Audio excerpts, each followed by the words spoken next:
السلام علیکم۔ وعلیکم السلام ورحمۃ اللہ وبرکاتہ۔ آج کے سیشن کی شروعات ہم سورہ الاعراف کی آیت نمبر 186 سے کریں گے۔ اعوذ باللہ من الشیطان الرجیم، بسم اللہ الرحمن الرحیم۔ من یضلل اللہ فلا ہادی لہ ویذرہم فی طغیانہم یعمہون۔ جسے اللہ اپنے قانون کے مطابق گمراہ کر دے، پھر اسے راہ دکھانے والا کوئی نہیں، اور وہ انہیں ان کی سرکشی میں بھٹکتا چھوڑ دیتا ہے۔ یہاں پہ اللہ کا ایک بہت ہی مضبوط قانون ہے کہ اللہ تعالیٰ نے کبھی کسی پہ کوئی چیز امپوز کرنے کی بات نہیں کہی ہے۔ اسی بات کو دوسرے انداز میں اس طرح بھی کہی گئی ہے، لست علیہم بمسیطر۔ اپنے رسول کو ایڈریس کرتے ہوئے کہا ہے کہ آپ ان پہ، عام زبان میں ہم ٹرانسلیشن یوں کرتے ہیں کہ داروغہ بنا کے نہیں بھیجے گئے ہیں، آپ ان پہ جابر بنا کے نہیں بھیجے گئے ہیں، مسیطر بنا کے نہیں بھیجے گئے ہیں کہ آپ ان کو مجبور کریں کسی بھی اسلام کو ماننے، ایمان کو قبول کرنے اور اللہ کی بھیجی ہوئی کتاب پہ عمل کرنے کے لیے مجبور نہیں کر سکتے ہیں۔ اب یہاں پہ ایک دوسرا پہلو یہ بھی ہے جو شروع ابتدائی حصے میں ہے، اللہ جسے چاہے گمراہ کر دے یا جس کو گمراہ کر دیتا ہے اس کو کوئی رہنمائی نہیں کر سکتا ہے۔ یہاں پہ یہ سوال نیا نہیں ہے اور یہ مضمون بھی نیا نہیں ہے، اس سے پہلے بھی یہ بات ڈسکس کی جا چکی ہے کہ اللہ نے اپنے قوانین بنائے ہیں اور ان قوانین کے مطابق انسان کو اختیار دیا ہے کہ انسان جس انداز کی زندگی گزارنا چاہے اس انداز کی زندگی گزار سکتا ہے، لیکن قوانین کے مطابق اسی انداز کے پھر نتائج بھی سامنے اس کے آئیں گے جنہیں اسے خود اپنے آپ فیس کرنا ہوگا۔ وہ نتائج اس عارضی دنیا میں امیڈیٹ بھی آ سکتے ہیں، اور وہ نتائج زندگی کے بعد جو آخرت کی زندگی ہے وہاں بھی آ سکتے ہیں۔ تو یہ بات مکمل طریقے سے واضح ہو جاتی ہے کہ صحیح راستے پہ چلنے کا اختیار ہمارے پاس میں ہے، کوئی جبر نہیں ہے۔ لہٰذا اس اختیار کو استعمال کرتے ہوئے ہمیں غلط راستے پہ چلنے کے بجائے صحیح راستے پہ چلنا چاہیے تاکہ نتائج بہترین آتے چلے جائیں۔ دیکھیے، اس میں سب سے اہم بات یہ ہے جس کو بریکٹ میں ہم نے لکھا ہے کہ اپنے قانون کے مطابق، یعنی اللہ کے قوانین ہیں جس کے تحت انسان جیسا کرتا ہے وہ نتیجہ اسے ملتا ہے۔ اس کو ہم مکافات عمل بھی کہتے ہیں یا کرما کہتے ہیں۔ تو اگر کسی نے اپنے لیے غلط کام کیے، غلط راستے پہ چلا گیا، اس کو جس ہائی وے پہ جانا تھا اسی جگہ دوسرے ہائی وے پہ چلا گیا، تو وہ دوسرے ہائی وے پہ جب چل رہا ہے، ایک دوسرے راستے پہ چل رہا ہے، تو پھر کوئی بھی اس کو واپس اس صحیح راستے پہ لا ہی نہیں سکتا ہے۔ تو یہ ہر زندگی میں ہم ہر وقت دیکھتے ہیں، آپ جو کام کر رہے ہیں اسے جس طرح کریں گے، مثال طور پہ اگر آپ اپنے لیے چائے بنانے کھڑے ہوئے تو اس میں اگر آپ کم پتی ڈالیں گے کم رنگ آئے گا، زیادہ ڈال دیں گے گہرا آ جائے گا۔ اس میں چینی کم ڈالیں گے کم میٹھی ہوگی۔ اب اس میں آپ یہ چاہیں کہ میں نے چینی کم ڈالی ہے لیکن یہ زیادہ میٹھی ہو جائے، تو یہ کوئی نہیں کر سکتا۔ اسی طرح یہ قانون ہے کہ اللہ تعالیٰ نے انسان اور جن و انس کو یہ بہت بڑا امپاورمنٹ ہے، بہت بڑی طاقت اور فیصلے کی قوت دی ہے کہ وہ اپنے راستہ چن سکتے ہیں۔ یہ کائنات میں کسی اور کے پاس نہیں ہے۔ اس کائنات کی ہر چیز اللہ کے احکامات کے حساب سے، اس کے لاس کے تحت چلتی ہے۔ صرف انسان کو یہ آزادی ہے کہ تم چاہو تو اپنی مرضی کے حساب سے چلو، یا پھر جو قانون ہم نے دیے، جو لاس دیے، اس کے حساب سے چلو۔ تو وہ جو اپنے راستہ چنتا ہے وہ پھر اسی راستے کے نتائج اس کے اوپر آتے ہیں، اور اس سے ہٹانے والا کوئی نہیں ہوتا، کیونکہ ڈیسیزن اس کا اپنا ہوتا ہے۔ اس میں یہ دیکھیے، یہ ایک آیت جو ہے یہ اس کی مزید وضاحت کرتی ہے کہ جب انہوں نے ٹیڑھا راستہ اختیار کر لیا تو اللہ کے قانون نے، تقدیر نے، یعنی اللہ کی تقدیر نے ان کے دلوں کو ٹیڑھا کر دیا۔ یعنی ہم جیسا کرتے ہیں وہی امپیکٹ ہمارے اوپر آتی ہے، جو چیز جیسی کریں گے ویسی امپیکٹ ہمارے اوپر آئے گی، لیکن کال ہماری ہوتی ہے۔ یہ جب ٹیڑھا راستہ اختیار کر لیا ہم نے، غلط راستہ اختیار کر لیا، تو پھر ہمارے دلوں کی، ہماری انر سیلف کی کنڈیشننگ ایسی ہو گئی، ایک ڈیفالٹ سیٹنگ ہو گئی، ہم تو اس چیز کو اسی طرح کرتے ہیں۔ اور ہماری بہت سی ڈیفالٹ سیٹنگز، جس کو ہم بہت کچھ کو یہاں بھی ڈسکس کر چکے ہیں، صدیوں سے چلی آ رہی ہیں۔ کہ اب مثال طور پہ سب سے بڑی ڈیفالٹ سیٹنگ ہماری یہ ہے، ٹیڑھا راستہ، کہ ہم قرآن کو بنا سمجھے پڑھتے ہیں، بچپن سے بچے کو اسی طرح پڑھاتے ہیں۔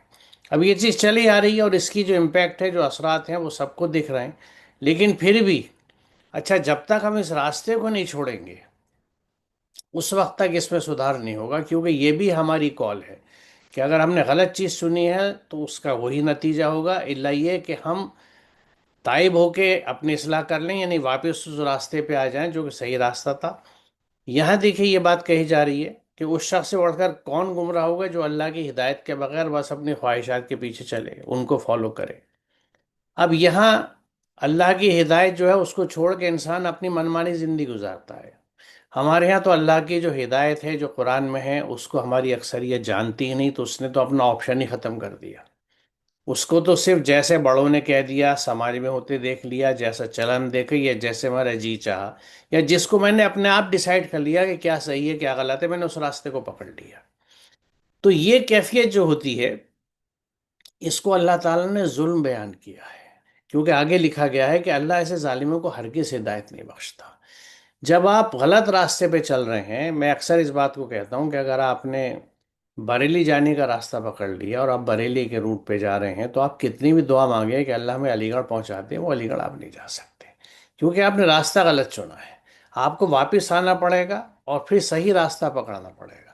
تو جب آپ اللہ کے احکامات پہ نہیں چلتے، پچھلی آیت میں یہ تھا کہ جب انہوں نے اللہ کے یعنی راستے غلط پکڑ لیے، ٹیڑھے کر لیے، تو ان کے دل ٹیڑھے ہو گئے۔ یہاں یہ کہا جا رہا ہے اچھا وہ راستے جو ٹیڑھے پکڑے جاتے ہیں اس میں بڑا فیکٹر اپنی خواہشات کا ہوتا ہے، کہ اپنی خواہشوں پہ چلے اور ہدایت کو ایک طرف رکھ دیا، ہدایت سے کوئی مطلب ہی نہیں۔ تو ایسے میں جب یہ ظلم انسان اپنے اوپر بھی کر رہا ہے، اللہ کی ہدایت کے ساتھ بھی چل رہا ہے، تو ایسے لوگوں کو ہدایت نہیں ملتی۔ دوسری جگہ قرآن یہ کہتا ہے کہ یہ ایسی حالت میں کبھی ہدایت نہیں پائیں گے۔ تو اس سے کیا مراد ہے کہ جب یہ اپنی حالت بدلیں گے۔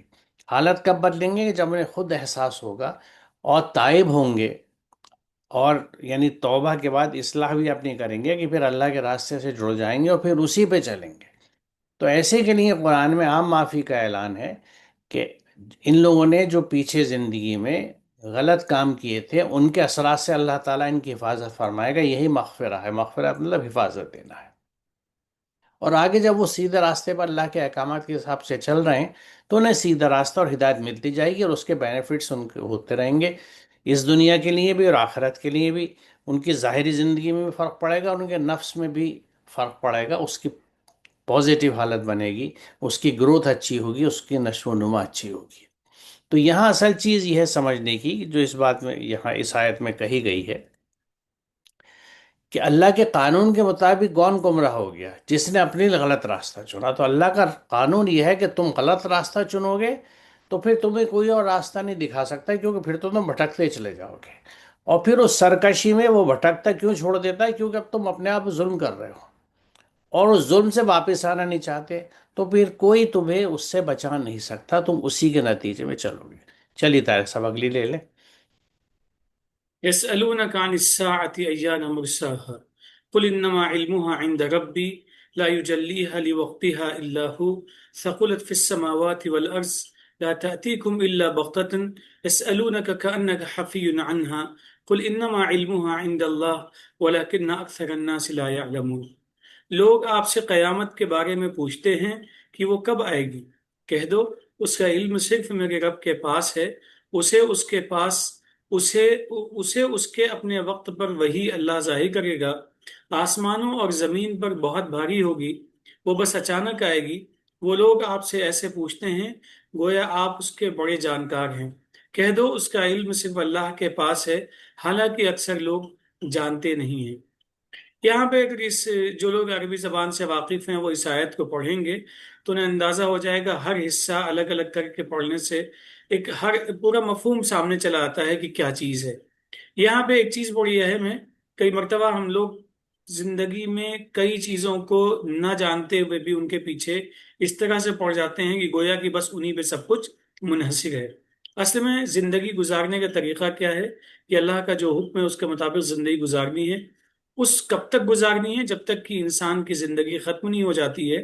اب انسان کی زندگی از خود ختم ہوتی ہے یا اس پوری کائنات کی زندگی کا جو موجودہ سلسلہ ہے یہ ختم ہو کے نیا سلسلہ شروع ہوتا ہے؟ ہم اس کے مکلف نہیں ہیں، ہم صرف اس بات کے مکلف ہیں، ہماری ذمہ داری صرف اتنی ہے کہ جب تک ہماری سانس ہے اور عقل ہے اس وقت تک ہمیں اللہ کے احکام پہ عمل کرنا ہے۔ پھر اس کے ماں بعد کیا ہونے والا ہے یہ اللہ کی مرضی ہے اور اللہ اس سے بخوبی واقف ہے۔ ہم سے جو جواب دہی ہوگی، جو سوال ہم سے پوچھے جائیں گے، جن اعمال کے نتائج اچھے یا برے ہوں گے، وہ اس موجودہ زندگی کے اعمال ہیں جن پہ ہمیں پوری طریقے سے اپنی توجہ کو مرکوز رکھنا چاہیے، فوکس رہنا چاہیے۔ اس کے علاوہ جتنی بھی چیزیں ہیں، قیامت کب آئے گی قیامت قائم ہوگی تو کس انداز میں قائم ہوگی، اور اس سے متعلق اور بھی چیزیں ہیں، عالم برزخ سے متعلق بہت سارے سوالات انسان کے ذہن میں آتے ہیں، اور اس کی بنیاد پہ بہت سارے اسکول آف تھاٹس بن کے سامنے آ چکے ہیں۔ حالانکہ حقیقی معنوں میں زندگی وہی جینی ہے، اور اسی زندگی کے بارے میں بہت زیادہ سوچنا ہے عملی طور پہ، جو زندگی ہم لوگ جی رہے ہیں۔ ہاں، آخرت ایک حقیقت ہے، وہ آنے والی ہے، اور اس حقیقت کے آنے کا کیا طریقہ ہوگا، کس طریقے سے وہ منکشف ہوگی۔ قرآن میں ایک بات تو یہ بیان کی گئی ہے، وہ قیامت پہلے سے انفارمیشن نہیں ہے کہ وہ کس دن آنے والی ہے، فلاں وقت ہے، فلاں گھڑی ہے، فلاں ساعت ہے، جس کا بہت مرتبہ ہم لوگوں کے یہاں بہت سارے لوگ کیلکولیشن کرتے رہتے ہیں۔ تو یہاں بھی یہ بات واضح کی جا رہی ہے بار بار اس آیت کے مختلف حصوں میں، کہ قیامت سے زیادہ اہم چیز یہ ہے کہ ہم اس زندگی کو کیسے گزاریں، یہ جاننا ہمارے لیے زیادہ ضروری ہے۔ اس کی اگلی بھی لے لیں، پھر ملا کے ڈسکس کر دیں گے۔ بالکل مناسب ہے۔ قل لا املك لنفسي نفعا ولا ضرا الا ما شاء الله ولو كنت اعلم الغيب لاستكثرت من الخير وما مسني السوء ان انا الا نذير وبشير لقوم يؤمنون۔ کہہ دو میں اپنے لیے کسی نفع اور نقصان اور کسی نقصان کا مالک نہیں، سوائے اس کے جو اللہ کا قانون چاہے، اور اگر مجھے غیب کا علم ہوتا تو میں بہت زیادہ خیر حاصل کر لیتا، اور مجھے مشکل چھوتی بھی نہیں۔ میں تو بس ایمان رکھنے والوں کے لیے آگاہ کرنے والا اور خوشخبری دینے والا ہوں۔ یہاں بھی ایک اس بات کی وضاحت ہے کہ بہت سارے لوگ محبت میں غلو کر جاتے ہیں اللہ کے رسول کی ذات کو، یا اس سے پہلے عیسیٰ علیہ السلام، یا اس کے علاوہ بھی بہت سے انبیاء جن کے بارے میں ہم بہت ہی قطعیت کے ساتھ واقف نہیں ہیں۔ ان کو محبت میں غلو اس طرح ہوتا ہے کہ اللہ کے برابر ٹھہرا دیتے ہیں کہ وہی غیب ہیں، وہی غیب کو جانتے ہیں، وغیرہ وغیرہ۔ تو یہاں پہ رسول کی زبان سے بات کہلوائی جا رہی ہے، دیکھو مجھے غیب کا علم نہیں ہے، اور بس جو چیزیں اللہ کے حکم سے معلوم ہیں وہ چیزیں اللہ کے حکم سے معلوم ہیں، اور اس کے علاوہ میری حیثیت بس یہی ہے کہ میں نذیر ہوں، میں بشیر ہوں، اور لیکن یہ بشارت صرف انہی کے لیے خاص ہوگی جو لوگ ایمان لانے والے ہوں گے۔ تو میں لوگوں کو وارننگ دیتا ہوں، بتاتا ہوں، اور یہ بتانے آیا ہوں کہ اللہ کا حکم مانو، اللہ کے حکم پہ چلو، اور جو لوگ مانیں گے ان کے لیے کیا اچھے نتیجے سامنے آئیں گے، ان باتوں کو میں بتانے والا ہوں، بشارت دینے والا ہوں، خوشخبری دینے والا ہوں۔ اور اگر مجھے غیب کی بات پتہ ہی ہوتی قیامت کب آنے والی ہے، تو تب تو میں اور زیادہ نیک خیر میں لگ جاتا۔ تو اس کا یہ مطلب نہیں ہے کہ رسول کی ذات خیر سے خالی تھی، نعوذ باللہ من ذالک، خیر ہی خیر تھا مستقل ان کی ذات میں۔ لیکن یہاں یہ بات واضح ہو جاتی ہے کہ رسول رسول تھے، رسول انسان تھے، رسول کو اللہ کے درجے میں رکھنا یہ اپنے آپ میں انسان کی بہت بڑی کوتاہی اور نادانی ہو سکتی ہے۔ دیکھیے، اس میں بے انتہا قابل غور نقطہ یہ ہے کہ رسول اللہ صلی اللہ علیہ وسلم یہ فرما رہے ہیں کہ میں اپنے لیے کسی نفع اور کسی نقصان کا مالک نہیں ہوں، سوائے اس کے کہ جو اللہ کا قانون چاہے۔ یعنی اپنی زندگی میں بھی آپ یہ فرما رہے ہیں کہ اللہ کے قانون کے مطابق ہی میرے ساتھ جو ہوگا وہ ہوگا۔ جیسے قرآن میں دوسری جگہ کہا گیا ہے کہ جو آپ کو پریشانی یا برائی پہنچتی ہے وہ اپنے ہاتھوں سے ہے، اور جو خیر ہے وہ اللہ کی رحمت کی وجہ سے۔ اور یہ پوری انسانیت کے لیے، ہم سب کے لیے یہ بات بتائی گئی ہے کہ جو بھی پریشانی، دکھ، نقصان آتا ہے وہ ہمارے اپنے ہاتھوں کی وجہ سے ہوتا ہے، ہماری اپنی کرنی ہوتی ہے یہاں پہ۔ تو یہ اللہ کا جو قانون ہے رسول اللہ صلی اللہ علیہ وسلم پہ بھی لاگو ہے، اور اسے سمجھانے کے لیے پھر یہ بات کہی گئی کہ اگر مجھے غیب کا علم ہوتا تو مجھے معلوم ہوتا کہ کہاں فائدہ ہو سکتا ہے تو میں اس طرف چلا جاتا، کہاں نقصان ہو جاتا اس سے بچ جاتا۔ تو نہ تو مجھے کوئی مشکل کبھی چھوتی، جبکہ آپ کی زندگی میں بہت سی مشکلات آئیں، اور میں بہت زیادہ یعنی میں فائدے بھلائی لے لیتا، غیب کو پڑھ سکتا۔ تو یہاں اس بات کو دیکھیں، پچھلی آیت میں یہ بات بتائی گئی ہے کہ قیامت جو ایک حقیقت ہے وہ اچانک آئے گی، اور اس کا علم سوائے اللہ کے کسی کے پاس نہیں ہے۔ قیامت کے علم کے تعلق کے علاوہ ایک اور چیز جو رسول اللہ صلی اللہ علیہ وسلم اور دیگر انبیاء، اور بلکہ ہمارے حلقے میں اور سماج میں تو ہم دیکھتے ہیں کہ بہت سے بزرگوں کے ساتھ یہ چیز جوڑ دی جاتی ہے کہ وہ غیب کا علم رکھتے ہیں۔ تو یہاں کیٹیگریکلی یہ بات کہی ہے کہ غیب کا علم تو صرف اللہ کے پاس ہے، اور اس میں وہ ساعت بھی گھڑی، وہ گھڑی بھی شامل ہے، وہ قیامت بھی شامل ہے، اور باقی ہر معاملہ غیب کا جو ہے وہ صرف اللہ کے علم میں ہے۔ یہ دو آیتیں اس کی وضاحت کے لیے اور میں یہاں رکھتا ہوں۔ اور اس اللہ کے پاس غیب کی چابیاں ہیں، یعنی اس کو کھولنے والا وہی ہے۔ غیب میں جو کچھ ہے اس کو کھولنے والا اللہ ہے، اس کے علاوہ کوئی نہیں جانتا، اور وہ جانتا ہے جو خشکی اور سمندر میں ہے، اور ہر گرنے والے پتے کی خبر اسے ہے، اور زمین کی تاریکیوں میں موجود دانے، اور ہر تر اور خوش چیز واضح کتاب یعنی اللہ کی کتاب میں ہے۔ یہ کتاب کائنات بھی ہو سکتی ہے اور وہ ام الکتاب بھی ہو سکتی ہے، دونوں طرف یہ اشارہ ہم سمجھ سکتے ہیں سرخ سے۔ لیکن قصہ مختصر یہ کہ ہر چیز جو ہے، دیکھیے ہمارے لیے تو یہ بھی غیب ہے کہ جب کسان بیج بو رہا ہے تو اسے نہیں پتا کہ یہ بیج اگے گا تو کیسا اگے گا، یہ علم اللہ کو ہے، کیونکہ اس کے پاس جو کریٹر ہے اس نے ہر چیز کو بنایا ہے اور وہ واقفیت رکھتا ہے۔ تو ہر وہ چیز جو ہمیں سامنے نہیں دکھتی، وہ چیز کا علم ہمارے پاس نہیں ہے، اللہ کے پاس ہے، تو اسی چیز کو ان مثالوں سے سمجھایا گیا ہے۔ یعنی اس کے قوانین جو ہیں، اب اسے یوں ہم کہیں کہ ہر گرنے والے پتی کی خبر اسے ہے، تو اسے ہے یعنی اس کے قوانین کو ہے۔ اس کو ہم اس طرح سمجھ سکتے ہیں کہ پیڑ میں، یا پیڑ میں ہی یا پودے میں جب بڑا ہو جاتا ہے اور پتیاں اس کی عمر رسیدہ ہونے لگتی ہیں، دے اسٹارٹ ایجنگ، تو ان کے گرنے کا سلسلہ شروع ہوتا ہے، تو اس کے لیے اندر سے تبدیلی شروع ہوتی ہیں ان قوانین کے تحت جو اللہ نے اس پودے میں چلا رکھے ہیں، کہ اس پتی کے ڈنٹھل کی جڑ میں ایک خاص لیئر، ایک پرت ڈیولپ ہوتی ہے جس کو ایبسیشن لیئر کہتے ہیں۔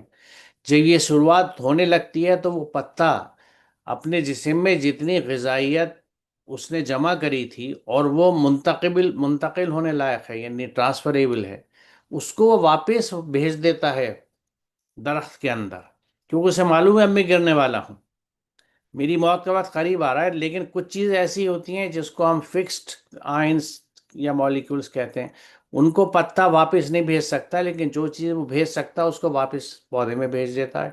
اس کے بعد اس کا پیلا ہونا شروع ہوتا ہے، اور پھر وہ جہاں وہ ایپسیسن لیئر بنتی ہے، وہ ایک خاص پرت بنتی ہے جہاں سے پتی ٹوٹ جاتی ہے، وہ ٹوٹ کے نیچے گر جاتی ہے۔ تو یہ اللہ کے قوانین ہی جو کر رہے ہیں، اور وہ قوانین اسی کے سیٹ کیے ہوئے ہیں، اس لیے سے معلوم ہے۔ اور یہ آپ یوں کہہ لیجئے کہ یہ پورے سسٹم جو ہے یونیورس کے، یہ بہت ہائی ڈگری آف آٹومیشن پر ہے، جس آٹومیشن کو اللہ تعالیٰ نے اپنے لاگرتھم سے سیٹ کیا ہے، اس کی سیٹنگ سے وہ جانتا ہے کہاں پہ کیا چیز ہو رہی ہے، اور یہ تمام چیزیں جو ہیں اس کی کتاب میں محفوظ ہے۔ اس کی کیفیت کیا ہے وہ بھی ہم نہیں جانتے، ہمارے لیے صرف سمجھانے کے لیے یہ بات کہی گئی ہے کہ جیسے ایک ماسٹر بک ہوتی ہے، انسائکلوپیڈیا ہوتا ہے، اس میں ہر چیز ہوتی ہے، اللہ کے پاس جو ایک شاید پوری یونیورس کا انسائکلوپیڈیا ہے، اس میں ہر چیز تفصیل معلوم ہے، اور وہ اسی کی بنائی ہوئی ہے۔